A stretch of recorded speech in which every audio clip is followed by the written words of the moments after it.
Finally Sheikh Hasina পদত্যাগ করে বাংলাদেশ ছেড়ে পালিয়েছে। শেখ হাসিনার ফাইনাল ডেস্টিনেশন এখন লন্ডন। শেখ হাসিনা আজকে দুপুর 1টার সময় পদত্যাগ করে আর্মির বিশেষ পাহারায় বিশেষ বিমানে আগরতলা থেকে দিল্লির উদ্দেশ্যে রওনা করে সে তারপর সম্ভবত লন্ডনে যে পাড়ি জমাবে। এখন কথা হলো, এই শেখ হাসিনার সাথে ভারতের সম্পর্ক কিন্তু একটা নেক্সট লেভেলের ছিল।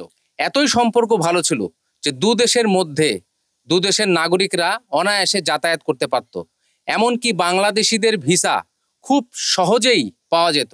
আমরা জানি 2003 সাল বা 4 সালে যখন বিএনপি ক্ষমতায় ছিল তখন ভারতের ভিসা পাওয়া কিন্তু খুব কঠিন।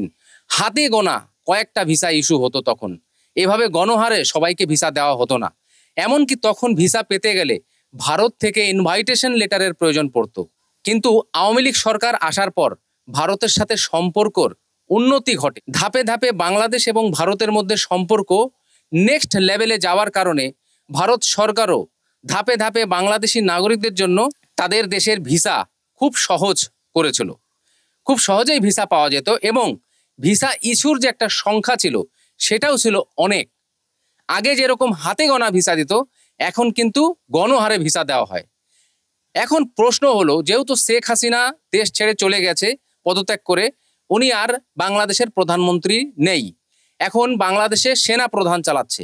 তবে ভবিষ্যতে বাংলাদেশের নতুন কোনো সরকার গঠন হতে যাচ্ছে, তবে সেটা এখন দেখার পাল্লা এবং অপেক্ষার পাল্লা কে আসতে চলছে। এখন প্রশ্ন হলো, বাংলাদেশ এবং ভারতের মধ্যে সেই সম্পর্ক কি আগের মতো থাকবে?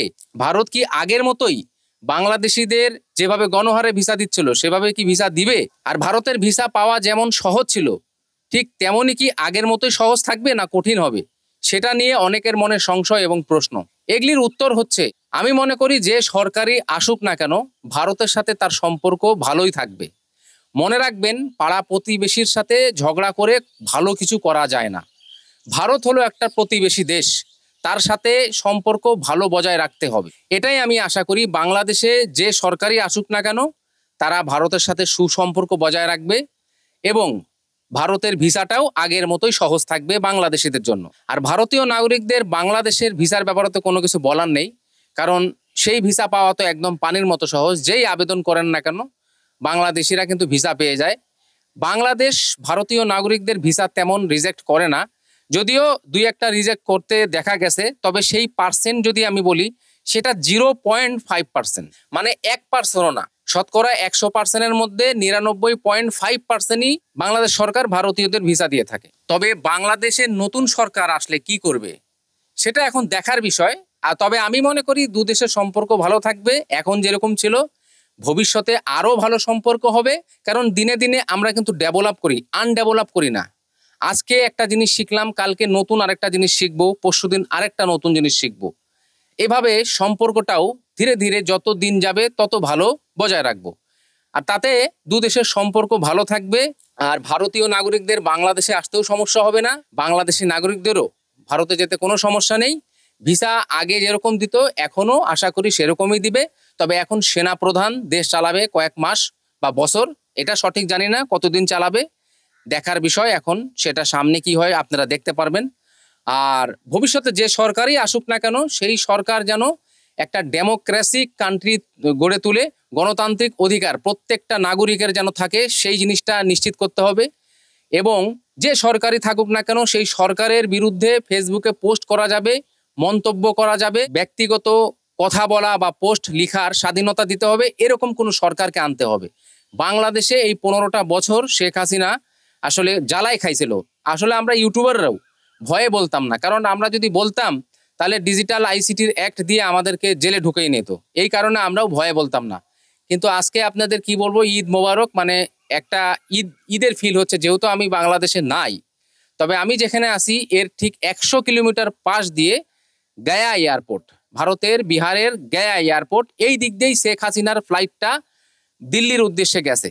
এই আমার যেখানে আমি দেখতেছেন আমার পিছনে যে জায়গাটা, এইখান থেকে 100 কিলোমিটার দূরে গয়া সিটি ভারতের। এই গয়ার আকাশ সীমা দিয়েই শেখ হাসিনার ফ্লাইট গেছে। ও এখন কি করবে সেটা ওর ব্যাপার, ও লন্ডনে যায় পাড়ি জমাবে শুনছি। তো এখন কথা হলো, দেশে যেন আর এমন কোন সরকারকে না আসতে দেওয়া হয় দেশের ডেমোক্রেসিকে শেষ করবে বা গণতন্ত্রকে হত্যা করবে, এরকম কোন সরকারকে আসতে দিবেন না। আর আরেকটা বিষয় হলো, কোনো নেত্রীকে ক্ষমতায় আসতে দিবেন না। মহিলা আর যেন দেশে কোনো প্রধানমন্ত্রী না হয়। শিক্ষিত এবং ট্যালেন্ট লোককেই প্রেসিডেন্ট বানান, তাহলে দেখবেন দেশের অনেক অর্থনীতির উন্নয়ন হবে এবং দেশ ভালো একটা সুন্দর দেশ গড়ে তুলতে পারবেন। বাংলাদেশের ভবিষ্যৎ নিয়ে দোয়া করি, বাংলাদেশে যেন শান্তি ফিরে আসে। আর এই শেখ হাসিনার বিদায়ের জন্য যে সমস্ত স্টুডেন্ট এবং যে সমস্ত বেসামরিক লোক মারা গেছেন, তাদের শহীদের মর্যাদা যেন আল্লাহ তাদেরকে দেয় এবং তাদের যেন আল্লাহ জান্নাতে নাসিব করে, এই দোয়াই করি। আর বাংলাদেশে যেন খুব শীঘ্রই শান্তি ফিরে আসে, এই দোয়ার মাধ্যমেই আজকের এই ভিডিও শেষ করছি। দেখা হবে নেক্সট ভিডিওতে, এবং পরবর্তীতে কি খবর আসতেছে না আসতেছে ভিসা রিলেটেড এবং বাংলাদেশ ভারতের সম্পর্ক রিলেটেড, সেই ভিডিও নিয়ে খুব শীঘ্রই আপনাদের সামনে হাজির হব। আরেকটা বিষয় হলো যে বর্ডার কিন্তু খোলা আছে, বাংলাদেশিরা ভারতের ভিসা নিয়ে ভারতে আসতে পারবেন, ভারতীয়রাও বাংলাদেশ যেতে পারবেন। তবে এই আন্দোলন যখন চলছিল তখন ভারতের পররাষ্ট্র মন্ত্রণালয় ভারতীয় নাগরিকদের বাংলাদেশে ট্রাভেল করার ব্যাপারে সতর্ক করেছিল। তবে আশা করি পরিস্থিতি যেহেতু এখন ঠিক হয়ে যাচ্ছে, শেখ হাসিনা পদত্যাগ করেছে আর পরিস্থিতি এখন স্বাভাবিক হবে, যার কারণে এখন আর কোনো প্রবলেম হবে না, গাড়ি বাস ট্রেন সব চলাচল শুরু হয়ে যাবে। এতে ভারতীয়দেরও বাংলাদেশে আসতে আর কোনো সমস্যা নেই।